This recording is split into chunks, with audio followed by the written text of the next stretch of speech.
Okay, so welcome back everyone. We've had some water added to this. So I just added enough water to cover the contents of the pot. That's a key piece because we want a gluten-free dish, right? And the more water we add, the more thickening we have to do later. And also the more we dilute all of the flavor in here. So by starting with as minimal water as possible and by cooking, these cooked for 45 minutes, this pot, before I added water. Then we're able to not add a roux or flour or other thickeners, and we haven't kind of adulterated the consistency of the soup once it's done. It should just taste of vegetables, really good vegetables, but no flour, no kind of milkiness from the thickener. We could still add cream to it if we wanted. We didn't get any. I'm trying to resist, but we'll see. I'll keep trying to resist. The recipe will come as it comes. Yes. And I think, Olivia, do you make latkes? Hardly ever. Hardly ever? I follow Okay. a recipe. Well, do you want to show us the prep for it? And I'll get a pan that we can cook them in.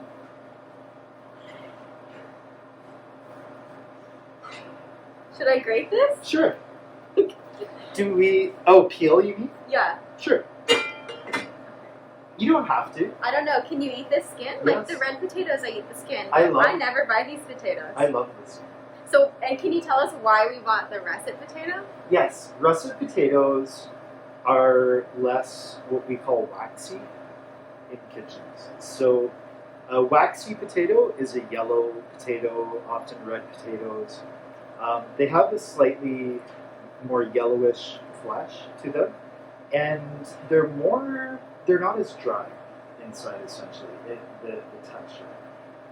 When you make a russet potato, this is your classic baked potato. So when you bake this, it's completely fluffy inside. You can cut a line down the center and push in the top, and that's how you get that classic baked potato look. We might do that for our potato in the microwave. And it will stick together a lot better.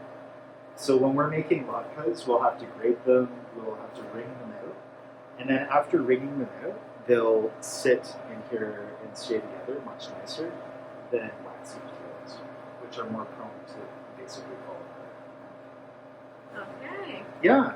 Our water is coming up to a boil. So now I'm going to reduce it to a simmer for a little bit and just let the flavors simmer together.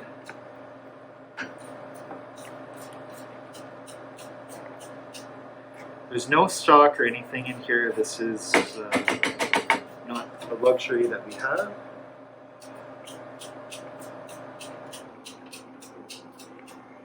There is pancetta in it though, right? And that'll add some flavor? Yes.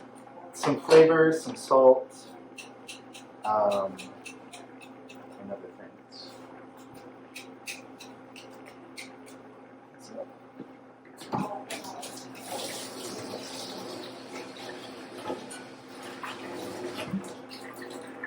Just behind.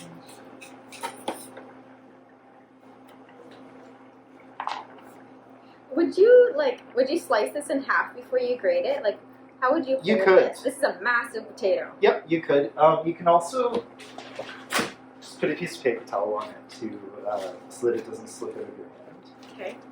So you may just want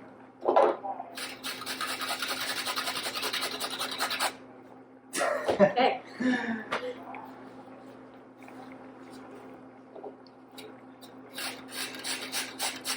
We've got some onion there, so we can use that for to mix in. Okay. After we wring it out? Yep. I have to stand on my tippy toes. Oh! I'm too short for countertops that are regular height. That's funny.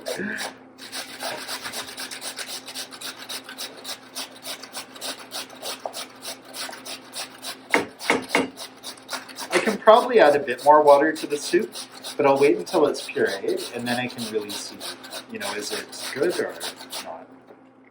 This is harder than it looks. It is, yeah.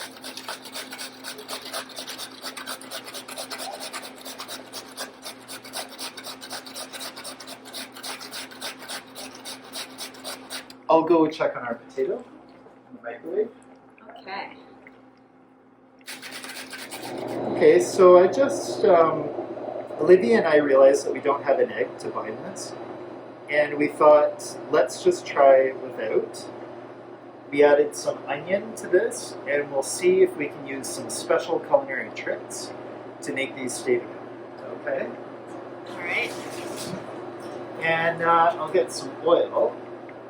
Can you pass the pan over, Olivia? This one? Yes. This one. That one, thank you.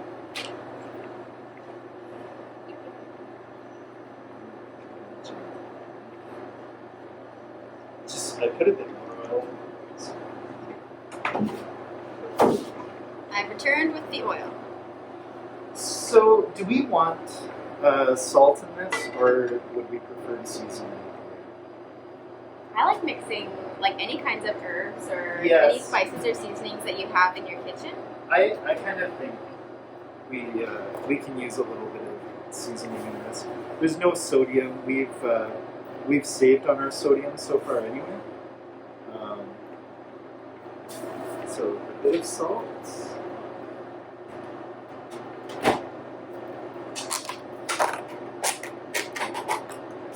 Bit of white pepper.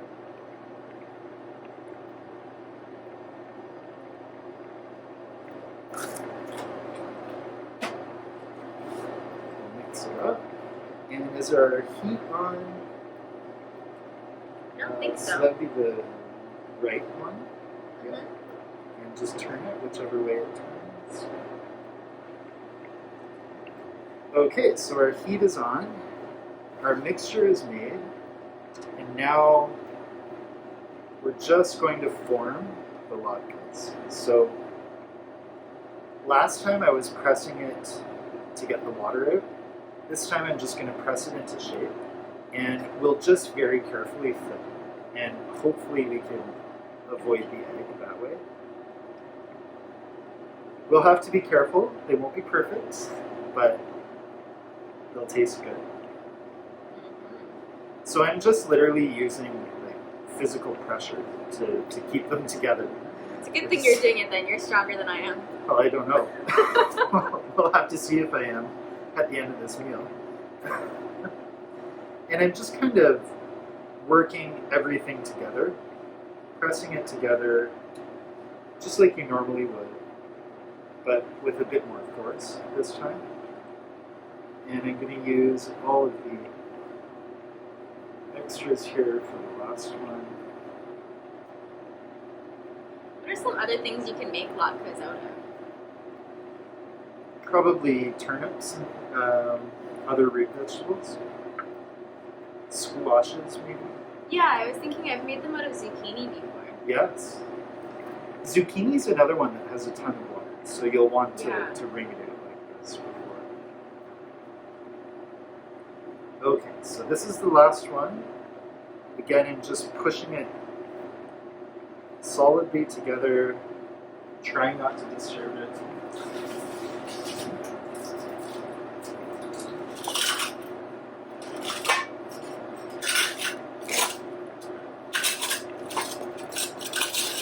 Special spatula. Watch our heat here. Just make sure our pan isn't too hot. And now because we don't have... The pan's a little too hot, so we'll just let it come down the temperature.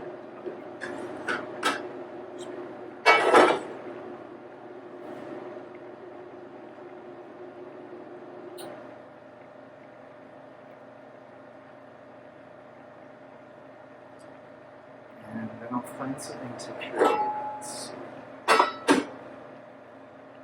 Okay.